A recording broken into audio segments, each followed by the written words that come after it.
I was a little boy, and outside of being called the damn Jew, I had very little problems.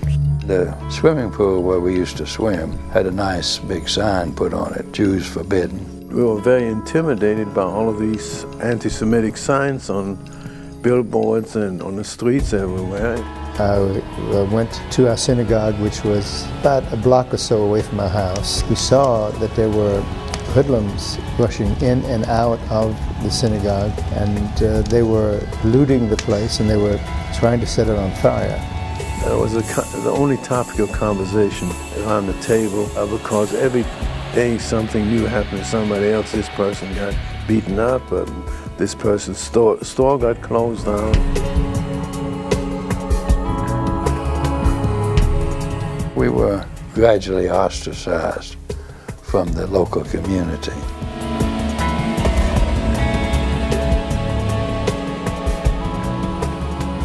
My parents decided to see if I could get out of Germany, and they applied to numerous agencies to see if they could get me a visa to emigrate to anywhere. My mother was trying to figure out what in the world to do to send those children that were old enough to travel to safety. She started checking around, and she heard about a Kindertransport that was being organized by the orphanage. You know, at that age, I didn't really know what was going on. All I know is that my brother had to leave, and we couldn't leave until we were 9. My parents wouldn't let my brother go, and because he was younger, 4 years younger, and they finally agreed to let me go. And so that's how I got out.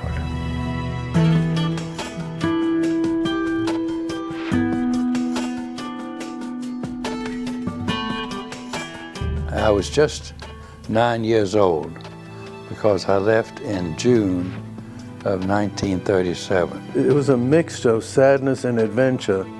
You know, had read books about America and cowboys and Indians and so on. So it was very exciting. On the other hand, I realized that this was a goodbye, and we had no idea if we would ever meet again. I remember how it felt, but it was not difficult. You got to remember, I was a 13-year-old kid who was going on the adventure of a lifetime. I'm going to America where the streets are paved in gold and everybody is happy. And cowboys and Indians were on every corner. My family took me to Hamburg and put me on board the SS Manhattan, which was a luxury liner. And I had never seen such a ship in my life. And I was on board a luxury liner having a blast. And there were a bunch of us.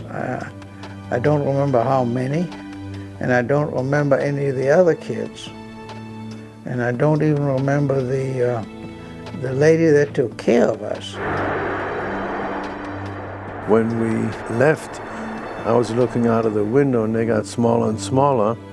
I didn't know if we would ever meet again.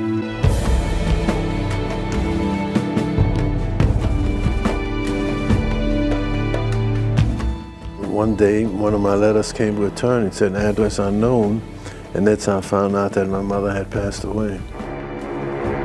And we went on the exact same ship that my brothers went on, which is the SS Mucino, which is a Portuguese liner. The first trip, there were 100 of the Osage children who went on that boat. In our case, I think there were 45, but the boat holds like about 1,500, I think, and it was full.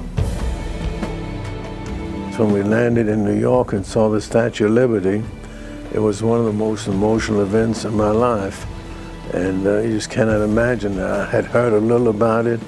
I didn't know how to pronounce it. We call it Liberty. Somebody met me at the boat and took me over to the train. And it was in February 1938. And they hung a tag on me, just like a baggage tag, in my little shirt collar or overcoat collar saying, "My name is George Prager. I'm going to 1022 Rosewood Drive, Atlanta, Georgia. I will be met in Atlanta by Viola Wild." I still remember the kind young man that was in charge of me, and he asked me, "What do I want? Anything I can have, I want." And all I could think of was bubblegum. I'd heard of bubblegum and I never had any, so he got me some bubblegum. Told me it was a cheap date. Was met by a family or a lady or somewhere that I was to stay with for about a week. All aboard! And then was taken by train to Atlanta. Had a window seat looking out at America. Didn't see a single cowboy, just countryside.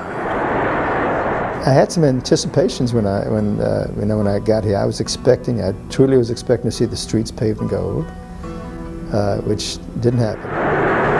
And then when I came to Atlanta, I became a part of the Fanny Asman family, and I'm still a part of that whole family. They consider me a cousin and an uncle, and I'm just treated as if I'm a member of that family. This woman, a short, heavy-set woman, opened her arms wide and says, "George, my son," and gave me a big hug.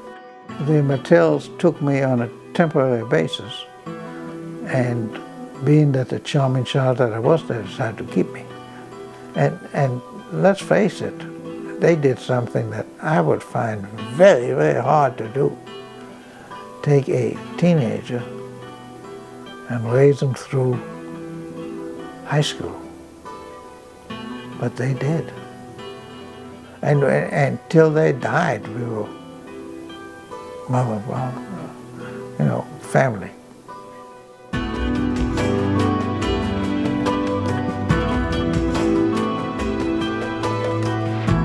This was my home. I didn't have a home in Louisiana. They had a home in Louisiana, but not me.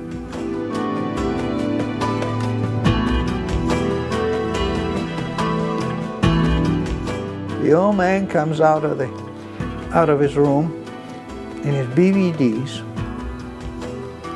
looks at me. George picks up his left arm, We have a big hug and a reunion, and it was marvelous.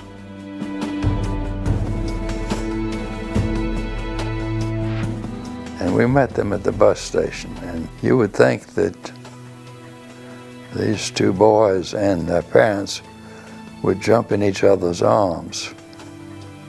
Well, they hadn't seen him in 2 years. They hadn't been parents to us, and they were sort of strangers, and we were strange to them. So it took us a while to form a family unit again.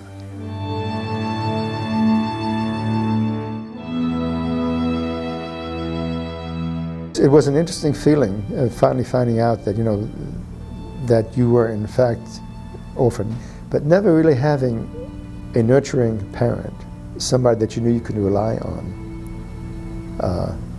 not just to discipline you, but to also hear what your fears are and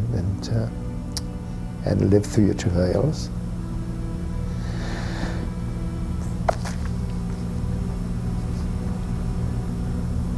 Pretty tough.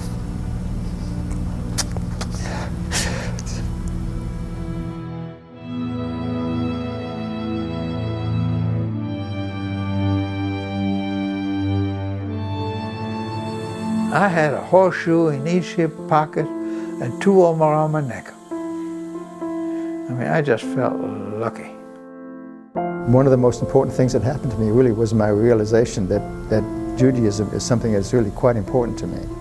Look at me, a 9-year-old refugee with no prospects, becomes a urologist, president of the local symphony board. I'm very grateful to have come here, and I think I really feel it's the best place to be, best place in the world.